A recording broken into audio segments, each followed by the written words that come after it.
Let's continue. The innkeeper produces an old valise locked with a small chain, which contains 2 chivalric romances, along with a pseudo-historical book about the adventures of the Spanish heroes of the military campaigns in Italy during the early 15th century. This book is called The History of the Great Captain Gonzalo Hernández de Córdoba and the Life of Diego García de Paredes. The priest and the barber consider burning these books, but the innkeeper objects. So your grace wants to burn more books? This is both eerie and ominous. How does the innkeeper know they have been burning books? Then he adds an even more important detail. By chance, are my books heretics? He says further that if they are to burn any of them, let it be that one about the great captain and that Diego García. When the priest mounts a defense of this other, more historical book, he cites a detail that recalls a certain sleeping hidalgo.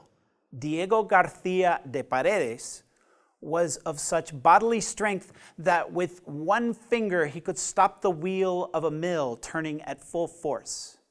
A more subtle irony is the fact that this same Diego García de Paredes died when he fell from his horse during the coronation of the Holy Roman Emperor Charles V at Bologna. Various historical figures, Saint Ignatius of Loyola, for example, have been proposed as inspirations for Don Quixote. In my opinion, we could hardly do better than Diego García de Paredes, a knight with both epic and tragic traits, a figure who represents both the rise and the fall of the Spanish imperial dream. In a parallel manner, the innkeeper defends the romances of chivalry, alluding subconsciously to the Battle of the Sheep in chapter 18, and then describing the incredible adventure of a knight who threw himself onto a dragon, which took him to the bottom of a river, where the beast then metamorphosed into an old man who told him so many things that there's simply no more to hear. Then, with an anti-imperial gesture, he offers 2 figs for your great captain and that Diego García of yours.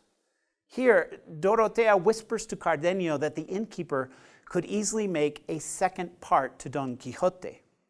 Editors have interpreted this as if Dorotea meant that the innkeeper could sing in harmony with Don Quixote, or else play a companion role in a theatrical piece about our hidalgo. But we should also note that the innkeeper's story anticipates the contours of the Cave of Montesinos episode at the heart of the novel's 1615 continuation. At this point in the 1605 text, then, could Cervantes already have the sequel in mind? In his defense of the novels of chivalry, the innkeeper alludes to another novel by Cervantes, The Colloquy of the Dogs, as well as mathematics and even the issue of race. Throw that bone to another dog, as if I didn't know 2 + 3 makes 5, or where my own shoe hurts. Your grace shouldn't try to fool me, because by God, I'm no moron. No soy nada blanco, he says, or literally, I'm not at all white. Next, the innkeeper makes an hilarious allusion to the selective censorship of the time, suggesting that Cervantes understood, like other humanists, that it was military recruitment that often underwrote the continued dissemination of chivalric fiction. That's really something. Your worship would have me believe that everything these good books say is nonsense and lies when they've been printed and licensed by the lords of the royal council, as if those were the kind of people who would allow so many lies to be gathered together and printed with so many battles and so many enchantments that they make your head spin. The discussion between the innkeeper and the priest reaches its climax when the latter claims that the chivalric romances are false, that they are only a type of pastime. By the same token, in well-ordered republics, games are allowed, such as chess or ball or billiards, for the entertainment of those who do not have to, or else should not, or cannot work. By the way, here Cervantes refers to the social caste of Don Quixote himself, the increasingly idle hidalgos, who avoided work in order to receive their military pensions. Note further that we are again confronted by Plato's ideas about literature as a means of corrupting the citizenry.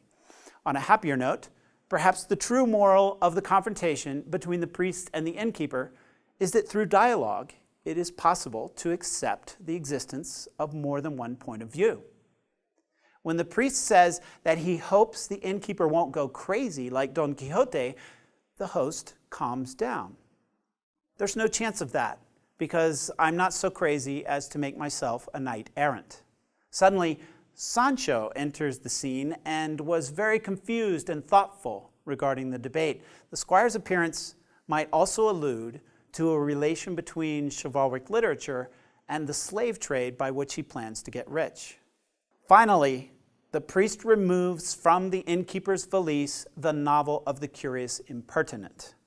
Consider the ethics of the innkeeper here, who says that many guests have asked to keep this text, but I haven't wanted to give it to any of them, hoping to return it to whomever left this forgotten suitcase here with these books and those papers, for their owner might return here at some point, and although I know that I'll miss these books, by my faith, I'm going to give them back. For even though I'm an innkeeper, I'm still a Christian. Wow, this is crucial information. The innkeeper refers to the reputation that those of his profession had of being Moors who practiced Islam in secret. In other words, all this literary debate, full of allusions to the Inquisition's powers to censor and to burn books, we can now relate directly to the idea of expelling and burning heretics or marginalized ethnic groups. To conclude this chapter, note the very Cervantine relation between sleep and fiction. The priest hesitates. He says he would read the novel, but it might be better to spend this time sleeping instead of reading. But Dorotea insists, and he accepts with a final zeugma.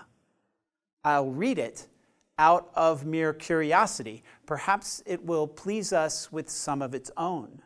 In the first case, curiosity means trivial interest, but then some of its own takes curiosity to mean something like rare variety. Moreover, the priest is already playing with the title of the novel he is about to read to us. All of this screams for our attention. We are not just going to read a random novel. There are continuities at work. Let's sum up. Mother of God again. These two chapters are essentially a transition from the stories of Cardenio and Dorotea to the novel of the curious impertinent.